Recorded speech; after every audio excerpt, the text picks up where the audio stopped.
Hello guys, তো finally আজকে আমরা বরিশালে আছি।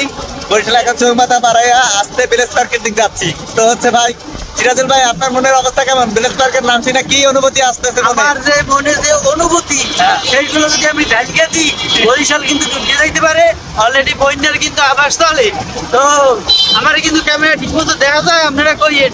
এই কিন্তু ক্যামেরাম্যান সাইডে আছে ভাইয়া, আমার ভাই।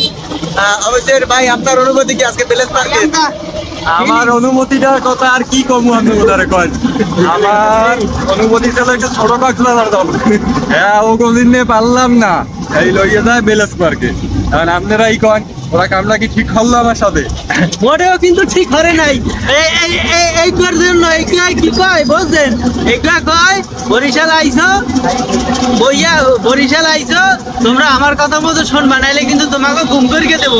তাহলে আমরা ভয়তে ওর সাথে যাইতে গাইস ফাইনালি মনে করেন যাচ্ছি ভিলেজ পার্কে। এই যে আমিরের সঙ্গে নিয়ে যাচ্ছে জোর করে, আমি যাবো ছোট কক্সবাজার, তাই হোক যাচ্ছি ভিলেজ পার্কে। ছোট কটবাজার যাবে, ও কিন্তু ছোট কটবাজার। আরে বাইরে এত দরকার হয়, ভিলেজ পার্কে যাচ্ছি, দেখি সেখানকার কি অবস্থা। তারপরে জীবনে লাইফে ফার্স্ট কুয়াকাটাও যাইতে পারি কিন্তু মোরা। হ্যাঁ, ঠিক নাই।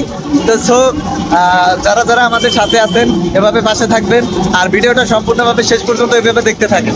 লাইক শেয়ার সাবস্ক্রাইব করে দিয়েন। আর পরবর্তী আপডেট পেতে অবশ্যই চোখ রাখবেন কিন্তু। আর আপনার বেল বাটন একটু টিপকেও দিয়েন, বুঝছেন? ধরিকে একটু চাপকে দিয়েন। বেল বাটনটা চাপ দিয়ে দিয়ে।